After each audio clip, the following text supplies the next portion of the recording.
Your Honor, with the court's permission, may the Commonwealth play the video from January 1st, the Lowe's and Danvers, from Exhibit 195. You may. Thank you, Your Honor.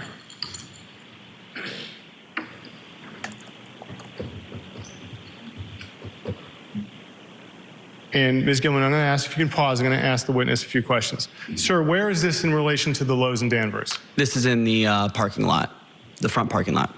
And in the bottom, it says park lot cam 1. What's that significant of? Yep, so there's 4 different cameras that are in our parking lot. They're each pointed in a different way, so this would just be the first one pointing in that direction. And I see a date and time there. For these cameras, have you determined if the date and time are accurate? Yes. Ms. Gilman, if you could press play.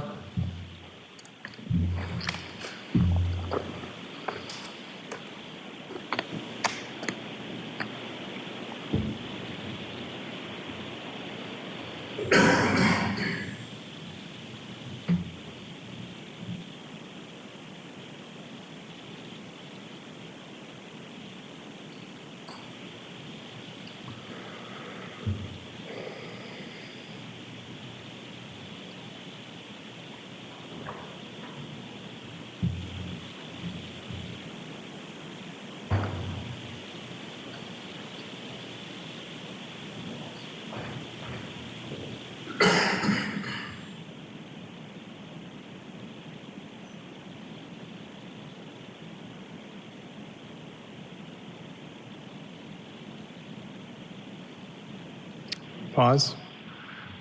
Sir, where is this in the store at Lowe's? Yeah, so this is our main aisle, aisle 1. Play, Ms. Gilman. Thank you.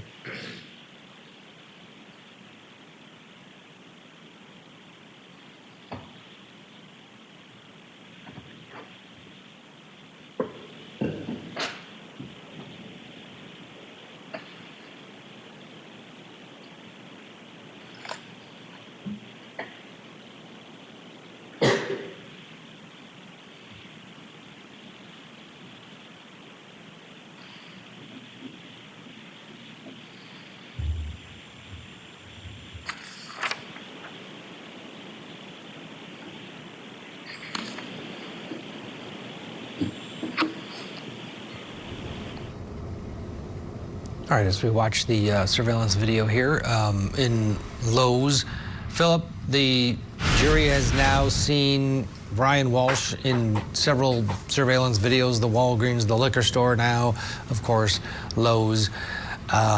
Your take on this strategy from the Commonwealth and its effectiveness? It's definitely effective. It's definitely thorough. But again, like I said earlier, I think they're overemphasizing the post-mortem, the after-death cleanup. Everybody knows exactly what he did in terms of dismembering her, getting rid of her remains, and then cleaning up the scene. They need to move on to some proof that he actually had a hand in the death. Because right now, what we are seeing is clear proof of being an accessory after the fact.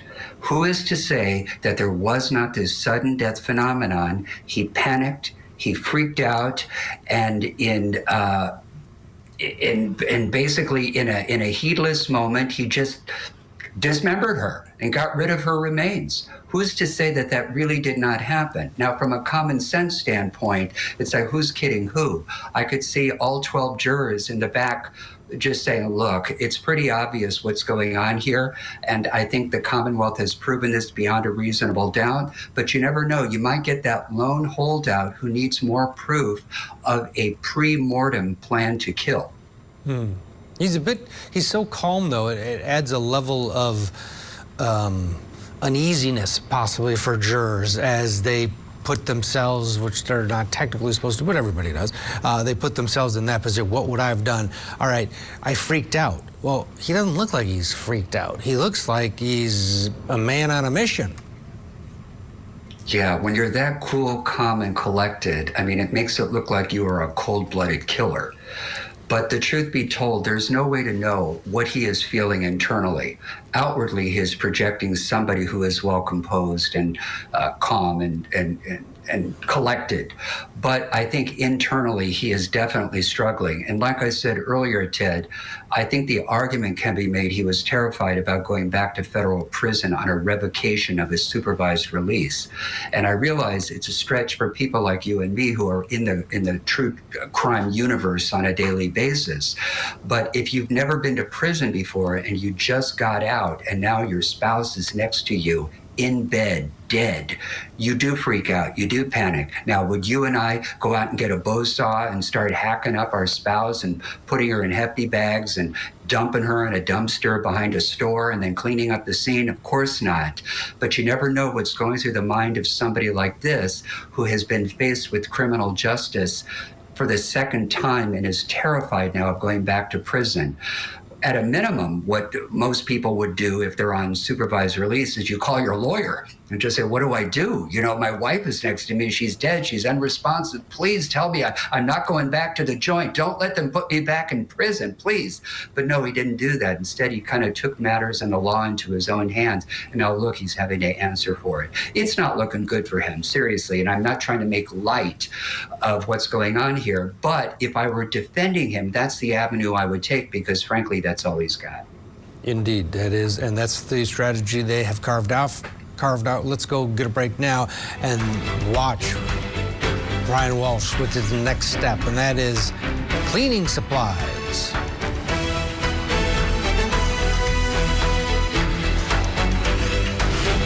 Mother accused of killing her 1-year-old baby by leaving him in a hot car while she went to get lip filler. The lip filler child killer murder trial. Live coverage today on Court TV. Tonight on Closing Arguments, new developments in the Gilgo Beach murders. A new arrest nearly 3 decades after the murders of an Army veteran and her daughter. We'll bring you the very latest as our experts weigh in. Closing Arguments tonight at 8, 7 Central, only on Court TV.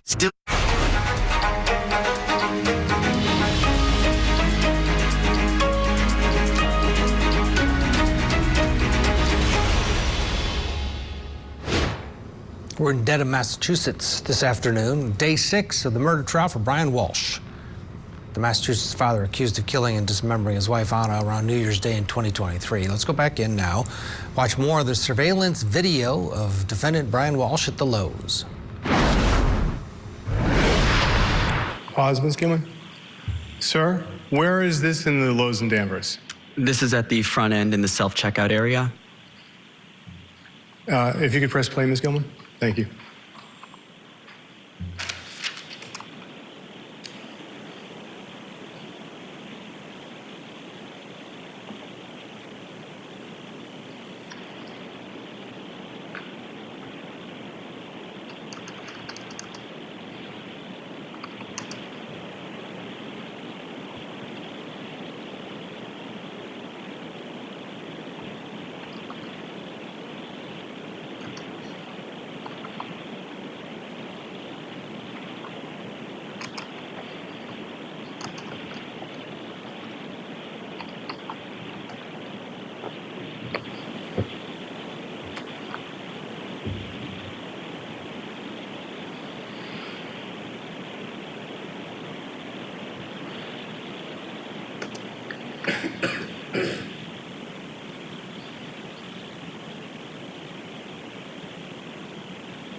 Lots of stuff there. Philip, I mean, to your point earlier, this dude is... He's stocking up on... This is crazy. And when you know the context of what he's doing with this... with these items, it's... gives you the shivers. Oh, Philip's not with us, but... I mean, he's just killed his wife. Now he's at Lowe's. And all of this, including those buckets, are going to be used so that he can dismember her body. Ugh.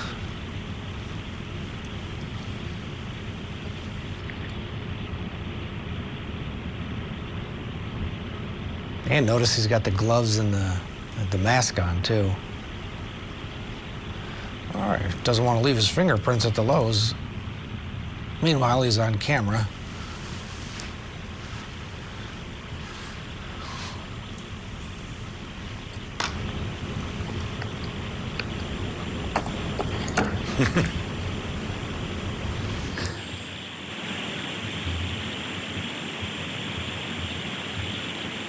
Pause, Ms. Gilman.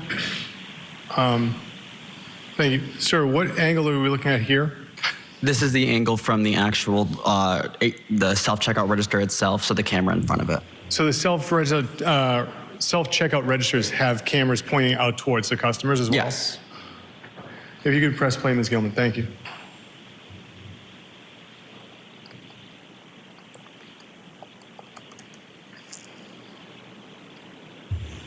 Pause. Thank you. Sir, what is this angle we're looking at? This is our main exit. Thank you, Ms. Gilman. If you could press play.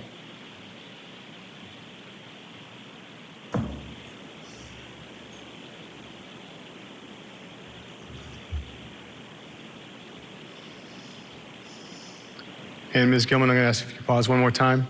Sir, now where are we looking at when the camera says 6:06:55? This is the parking lot at 6:06:55. And is this PM or AM? This is PM. Thank you. You can press play, Ms. Gilman. Thank you.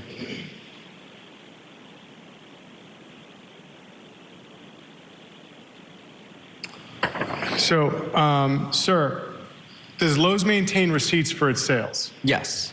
And does it do so in the normal course of business? Yes. And in good faith? Yes. And does, I assume the customer gets a copy of the receipt, correct? Yes. But does Lowe's maintain a copy digitally? Yes. And do you have access to that? Yes. And was one produced as a result of these videos to law enforcement? Yes.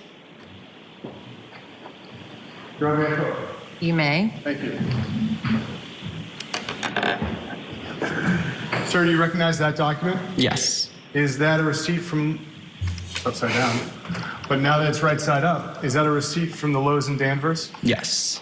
And it corresponds to the video that you just displayed for us? Yes. The Commonwealth would seek to have this marked as the next exhibit 196. Any objection? Objection. Lowe's receipt is now in evidence, from Danvers is now in evidence as 196. Thank you, Your Honor. In Your Honor, the Commonwealth may publish exhibit 196, the receipt from Lowe's. You may. Thank you. Ms. Gilman, oh, thank you so much. You've already expanded it. So, sir, looking at the top, what does sales number mean?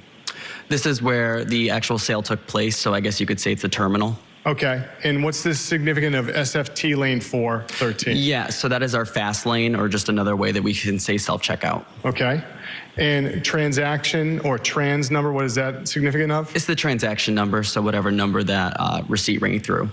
And at the top right-hand corner, I take it that's the date? Yes. Ms. Gilman, can you scroll down to the bottom, please? Now, at the bottom, what was the total for the sale? $463.26. And how was the sale conducted, cash or charge? It was cash. How much cash was presented? $500. And what is the time on the sale? It is 6:05:45. Ms. Gilman, if you could close out of that. Thank you. And now, Your Honor, the Commonwealth would seek to play the blurred video from Exhibit 195 of January 4th from Lowe's and Wayne. You may. Thank you, Ron. Wore his mask, wore his gloves, paid in cash, forgot about the cameras. Let's get a break. More with the case against Brian Walshe from the Commonwealth of Massachusetts. Stay with us.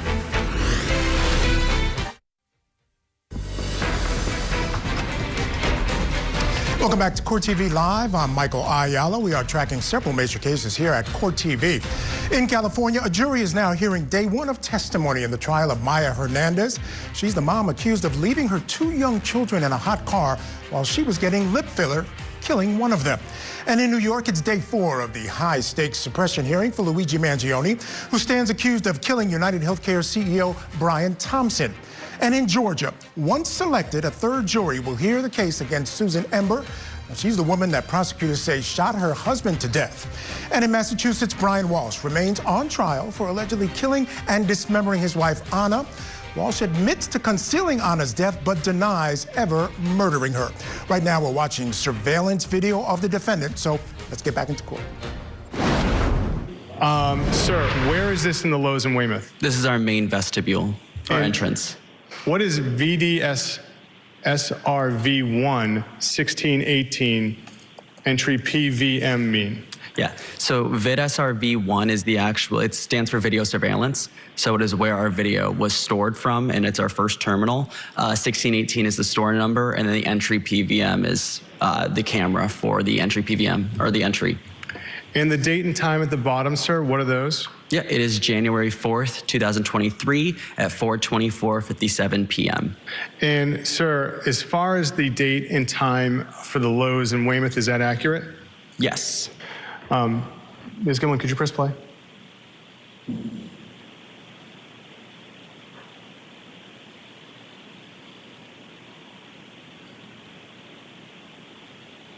And pause, Ms. Gilman.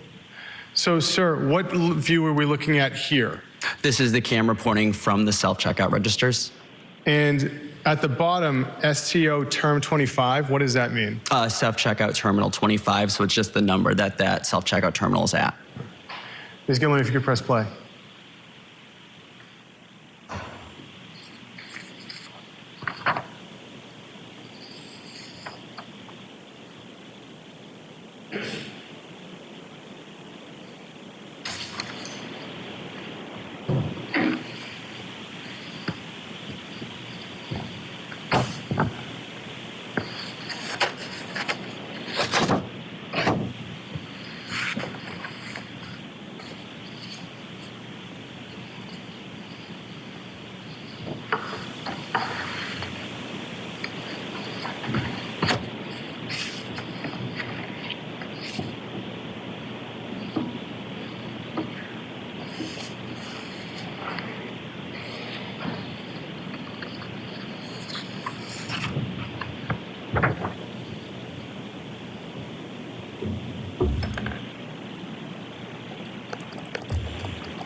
All right, so we continue to watch Brian Walshe there at the Lowe's.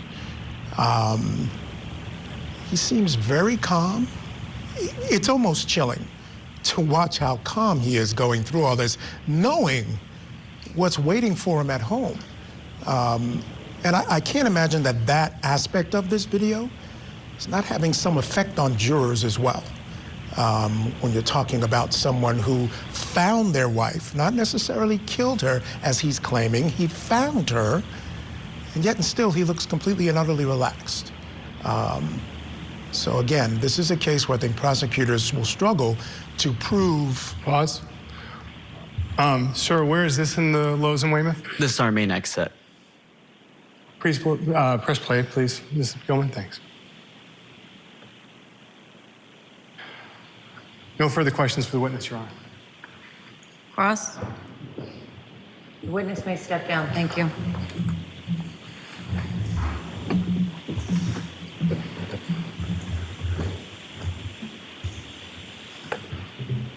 Commonwealth may call its next witness. Thank you, Your Honor. The Commonwealth will call Jamie Flint.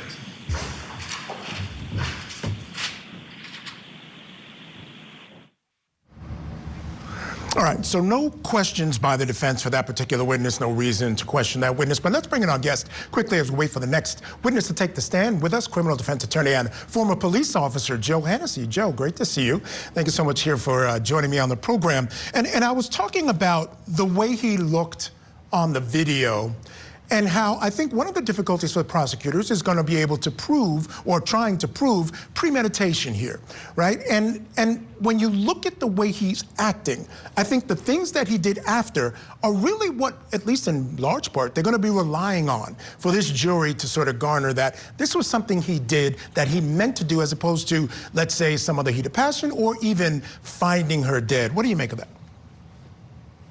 That's the most troubling part in these videos. He makes no effort to really hide himself, except he's got the mask on, he has rubber gloves on, he is trying to conceal his identification that way, but it's very clear. But he's so calm and he's relaxed, and like you said, he's going back home to dispose of his wife's body. And he's so careless, he's carefree. That's going to resonate in the jurors' minds when they're deciding guilt here. Yeah, that's my point. In terms of the way I feel about it, the way you're talking about how you feel about it, I can imagine the jurors feel that way. Do you think that helps in providing this idea that he did this intentionally and this wasn't just something that he found? Because I think it does, in terms of when they get up in front of that the jurors, and argue that this was a premeditated murder, even though no one was there but him and her. I agree with you. The jury is going to be looking at this and see how carefree he is. He's calm, he's relaxed. One of the videos, he has his child with him. That's not the sign of somebody that is acting irrationally. I think it looks like he planned all of this out. Though there's no evidence that he planned anything, the jury is going to be left listening or seeing these videos, and they're going to, my opinion, I wasn't aware of these videos. My opinion, the jury is going to come back with a guilty. Whether it's first degree or second degree, it's definitely going to be a guilty finding. Yeah, no question about that. This is just a long walk to that particular situation as far as I'm concerned. But all right, Joe, stand by, because I do want to get folks back into court. Apparently, new witness on the stand now. This is Jamie Flint. She's an operations manager with CVS. Good afternoon. Good afternoon. Could you state your name and spell your last name, actually your first and last name for the record? My name is Jamie Flint, J-A-M-I, Flint, F-L-I-N-T. Where do you work? CVS in Danvers, Massachusetts. And where is the CVS in Danvers located? Like, what's its address? 1 Maple Street. How long have you been with CVS? 19 years. And what is your role at CVS? Operations Manager RX. How long have you been so Operations Manager RX, so I take it pharmacy? Yes. All right. Both, front end. Front end, yes. Okay. And so how long have you been the Operations Manager? A little over a year. Okay. And how long have you been with the Danvers store itself? 19 years. Okay. So now, what does the Danvers store have as far as store surveillance videos? We have multiple cameras throughout the store and the pharmacy. And what access as the operations manager do you have to the store surveillance video? I have full access to the video in the office. And I take it it stores to a server at the office? Yes. Okay. And besides you, does anyone else have access to it? The other shift supervisors and the manager. All right. And the surveillance video for CVS, I take it it's maintained in good faith? Yes. And it's done so in the normal course of business? Yes. And did you have the opportunity to review surveillance video that had been produced to law enforcement in January of 2023 from your store? Yes. And had it been altered in any way? No. And so that video, it fairly and accurately depicts your store in January of 2023? Yes. Your Honor, that video is on this drive. I would seek to have it marked as the next exhibit. No objection. It's in evidence now, the CVS thumb drive 197. What's the date of that? The date of the content? January 1st, Your Honor. Thank you.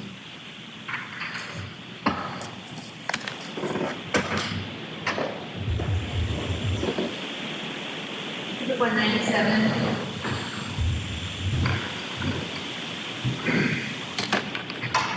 Your Honor, may the Commonwealth publish Exhibit 197? You may. Thank you.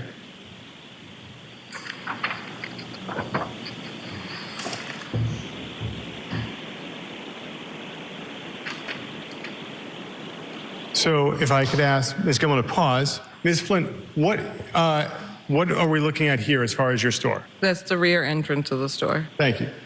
Ms. Gilman, if you could press play.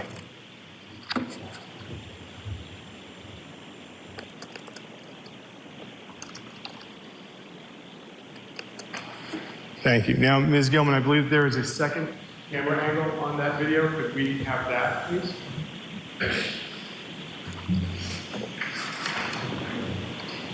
And could we have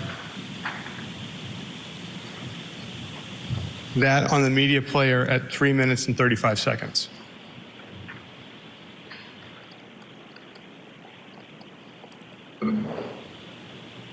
Ms. Flynn, if I could ask, where is this in your store? That's the front at the self-checkout. Thank you. And Ms. Gilman, if you could press play.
All right, so once again, we kind of have the same situation. Again, he's buying different things. In this particular instance, I think he's buying like hydrogen peroxide, things along that line, which I don't know, could deal with cuts that he had, because we know he had a couple of cuts on his hand, maybe something to do with the body. I doubt that, though.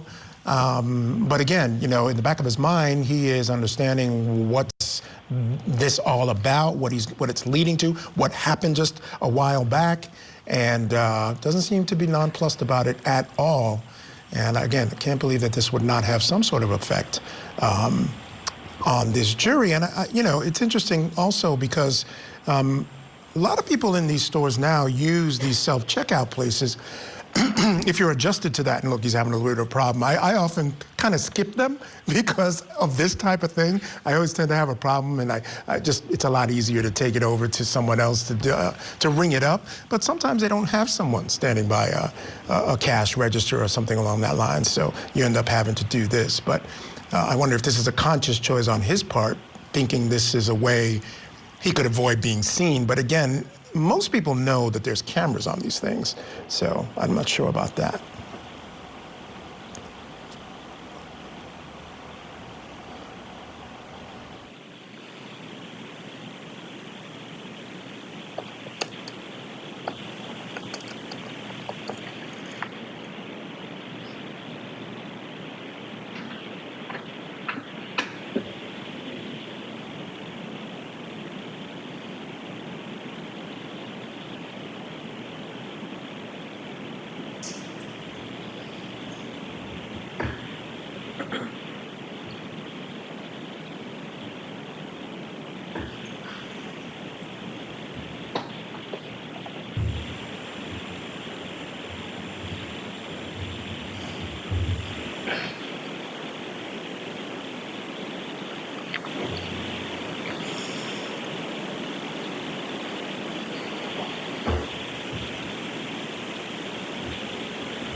I want to quickly check in with my guest. You see Brian Walshe walking away from the register there. Before I bring in Joe, I just want to wait and see if they're going to go back to the witness now. Yeah, it looks like they're going back to the witness. Let's go back in the course court. of business. Yes. In good faith. Yes. Now, I take it the customer gets a copy of the receipt, correct? Yes. Does CVS maintain a copy as well? We do. Electronically? Yes. And have you had the opportunity to review a receipt from your store corresponding to that transaction? Yes.